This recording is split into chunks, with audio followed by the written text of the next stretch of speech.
Here's a number that'll make you stop scrolling. A couple retiring today in Portugal can live comfortably, good food, good health care, safe neighborhood, on around $2,500 a month. In the US, that same lifestyle costs closer to $6,000 or $7,000. Now, I'm not here to sell you a dream. No move abroad and sip wine forever fantasy. What I am going to do is give you the straight numbers, the healthcare reality, and the honest pros and cons for the top 4 retirement destinations that people are actually moving to right now: Portugal, Mexico, Spain, and Costa Rica. Because here's the thing. Most content on this topic is either a glossy travel vlog or someone trying to sell you a condo. This video is neither. Let's get into it. The International Living Annual Global Retirement Index, one of the most cited rankings for expat retirees, evaluates countries on cost of living, healthcare, climate, infrastructure, and ease of residency. In 2024, the top spots were dominated by the same 4 countries we're covering today.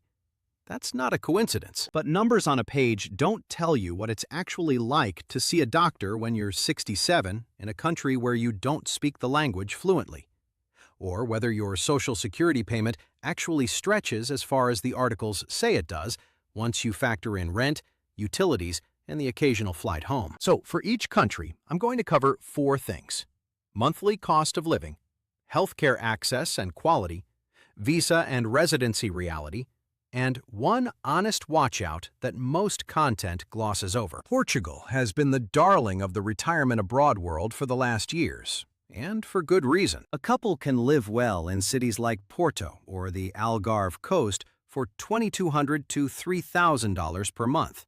That includes rent, groceries, dining out several times a week, and local transport. Lisbon is pricier. Budget $3,500 if you want to be in the capital. Healthcare.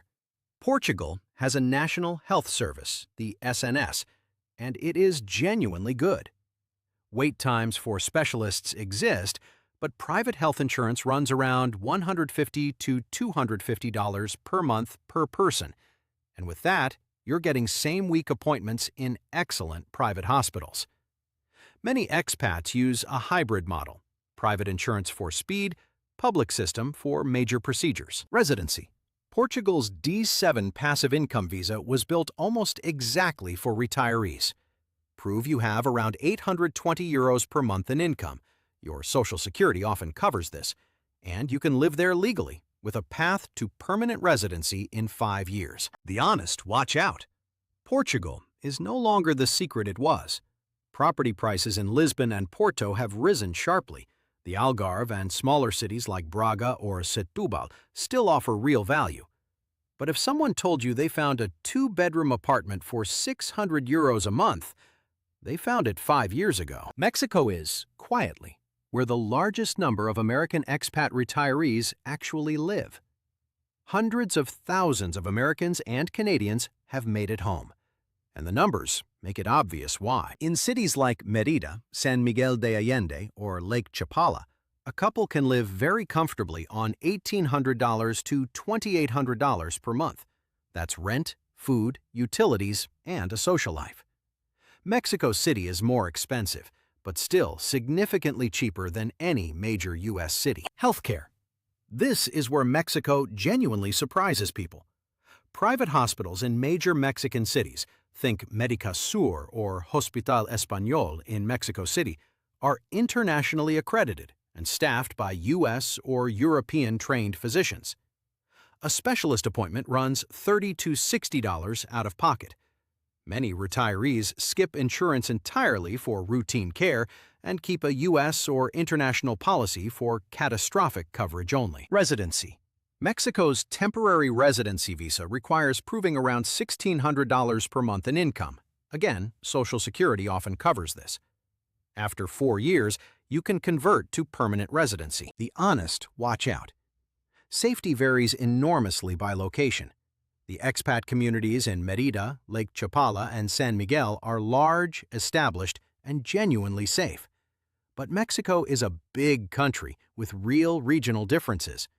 do not make the mistake of treating it as one single risk profile. Spain is Western Europe without the Western European price tag, at least outside Madrid and Barcelona. In cities like Valencia, Malaga, or Alicante, expect to spend around $2,500 to $3,500 per month as a couple.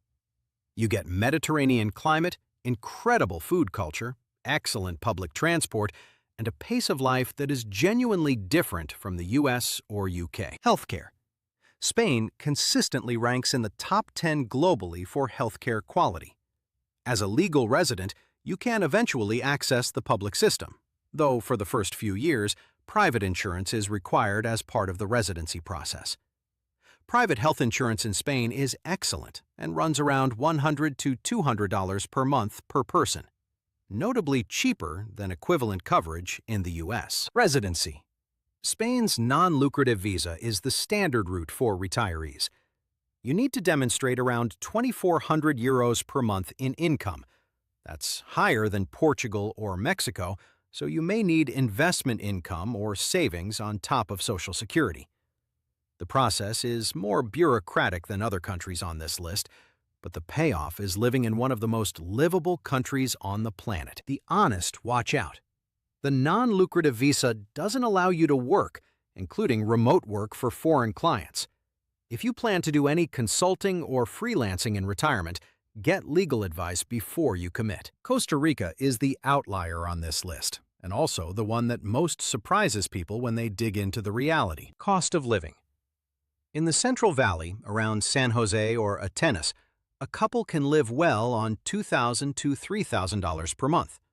The beach towns, Tamarindo, Manuel Antonio, are significantly pricier and increasingly tourist-driven. The value is in the interior highlands. Healthcare. Costa Rica has one of the best healthcare systems in Latin America. The national system, CAJA, or the Caja Costarricense de Seguro Social, is available to legal residents who pay into it, and the fees are income-based. For a retiree on a modest income, that could be as low as $70 to $150 per month for full national health coverage. Private clinics exist for faster access. Residency.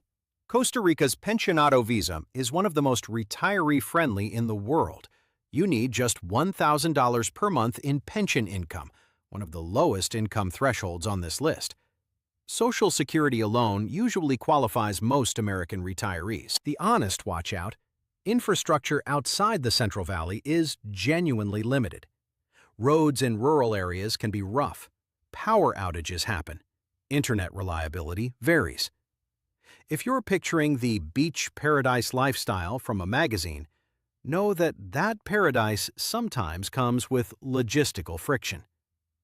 The retirees who thrive here love nature, embrace a slower pace, and are comfortable with some unpredictability. So let's bring this together. Here's the honest summary. Portugal.